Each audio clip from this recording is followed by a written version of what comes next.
Did you know this is, you know how long? 35 years. 35 years. Oh, cycle. I bought it in 1989.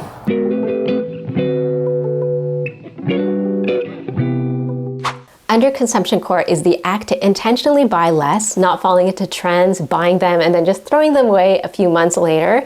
It's a pushback to over-consumerism, which seems like the norm out here in North America with influencer hauls and just the availability of Amazon Prime. I've heard some people call it granny core, and I don't think it's wrong. Especially in this economy, everything is so expensive, people want to go back to their roots, live like their parents did or their grandparents did by using everything to the fullest and repurposing it. There are so many reasons why people choose to live this way, and for me, it's environmental. One of the questions I got asked a lot in the media was, when did I start being an underconsumer? And I had to tell them, I was raised by the king and queen of underconsumption core. They live like that their whole life, and naturally it trickled down to me. So in this video, I'm gonna bring you into their home and show you what I mean. And maybe you'll see things that your parents do too that's actually eco-friendly. Here's a little introduction before we go see my parents. My parents are from Mauritius. It's a tiny island in the Indian Ocean, part of Africa. And I think because they come from a tiny island, they had very limited resources, so they always made the best of what they had. Let's go see them. Hello! My mom is so excited to bring you into her house. We're gonna show you different parts of her place.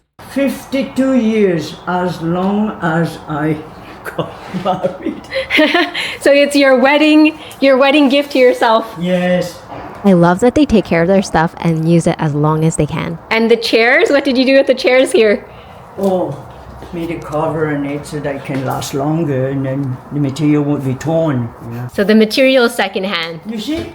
The material from Renaissance too, you see?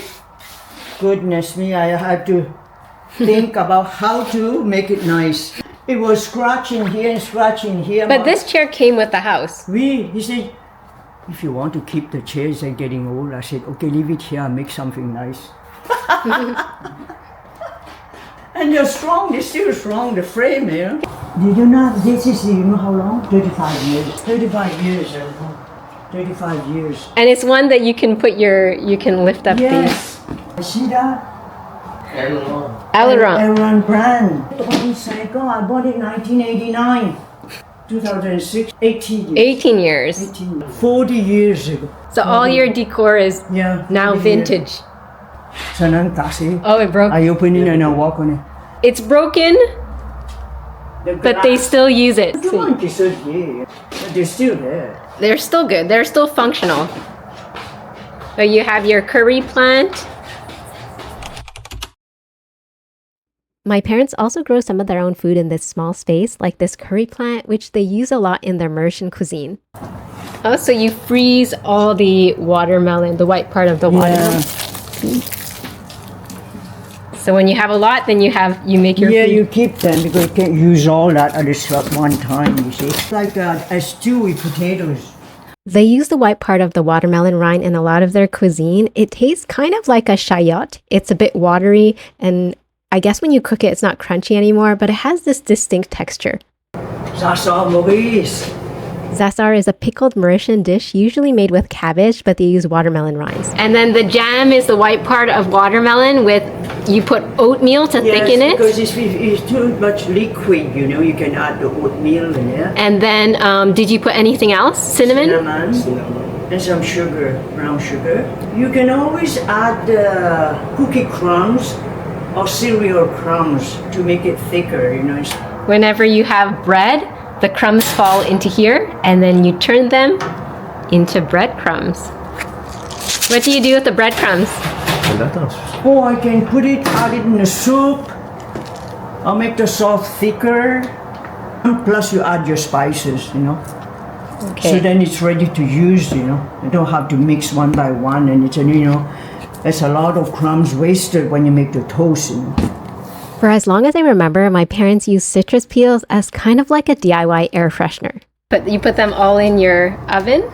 Yes, you know, for scent. And how often do you change the orange peels? Well, if I eat more often the orange, you know, I can keep the peel, you see. What about a month or so? It really beats using those air fresheners full of artificial fragrances, and it's free. They don't throw away the calendar pages. what they do is they keep the pages in this container. Well, you can use many uses, you know, everywhere when you need a piece of paper and you clean the cup, you know. You don't throw it away when it's clean, you know, you use it both ways, you turn it the other side, you know, before you throw it away. My parents rarely throw anything away because they find a use for it, even packaging. Your whole stash of containers that you reuse. Yes. They're all clean, all washed, ready to be used. What do you do with these ones? Oh, well, those I can use that too, anything, you know, I can put it somewhere. You know, put my tomatoes in there. Like a tray? Yeah, like a tray. Like a little plate? Yeah, why throw it away, eh? You can also store non-food items in all of these containers. We seldom use it. Chinese people don't use it a lot. Don't use it a lot. This is a really old popcorn container. Popcorn container. Keep my wheat flour in there, you know, yeah. Using an old container from my childhood is so nostalgic. It brings back so many good memories. You cut the bottoms of the oil container? Yes. Oh, like many uses. It's like, you know, wash the vegetables in there, you know, soak the potatoes. She also uses the bottom of these containers as storage containers to organize her oils and sauces. This way, if it leaks, it doesn't go right through because it's plastic. And her organization skills are seriously on another level. A warm, yeah, the food, keep it warm, yeah, yes. Yeah. But you keep it as storage. Yeah. Me too, I don't use it too. Because you know why? You keep things heavy in the drawer, it has to hinge. Oh. And it's when you can't pull it right away. No. If you have heavy things, you got to put it away. Because those hinge, they have to be changed more often. Oh. This is in Brampton. It's a nice 40 one. years, I think. I remember it. Yeah. I love how she still loves her items, even if they're really old. My parents were happy yet so surprised when they found this pot in the garbage can. The only thing was it was burnt at the bottom, but nothing that elbow grease can't get rid of. Got cleaner in there, you know. It's a really good pot still. It's a very good pot. You know, people don't care and they don't want to wash the pot. So you just don't have a cover, but you can put your own. You can use any cover that fits in there, you see. My cover, perfect. See? Well, Daddy pick up that lamp, people throw that away. Oh. They put it in the main room. This thing here? The clock. The clock. They throw it away. Yeah. And it still works. Yeah. They're older people, but they always throw away things they don't need. They always throw the extra Christmas cards or whatever. They give an organization so they get the cards free, you know, like helping arthritis or whatever. But then they put it there, all calendars, you know, so they will come here. Nobody throw things in a calendar. Bag full of clothes in a plastic bag. Oh, I said, you're going to a chalet? He said, no, I'm going to throw them away. He said, do you want it? She said, do you want the lamp? Yeah. I made that for Doreen 25 years now. That's for her wedding. We the centerpiece. 25 years now. Made it 1999. That's a long time ago. 1999. That's what I love about my parents. They cherish everything. That's what makes a house their home. Thank you so much for watching the video, and maybe you saw something that your parents or grandparents do that are very similar. Let me know in the comments. And if you like this kind of video, my whole channel focuses on how to consume less in this modern society. I'm gonna go to my parents' place to thank them for letting me shoot at their home, but also to bring them some breakfast. I have some coffee, sourdough, and cinnamon buns. Here are the cinnamon buns. The filling is apple and watermelon rinds. I guess I kind of am like my mom, saving little things to reduce waste. I also brought some pumpkin spice latte by Clever Blends. It's really good. There's no sugar added. She's adding the sourdough to her little oven, and you bet that when those crumbs fall, she's gonna make them into breadcrumbs. As I get older, I try to spend as much time I can with my parents and learn about how they live.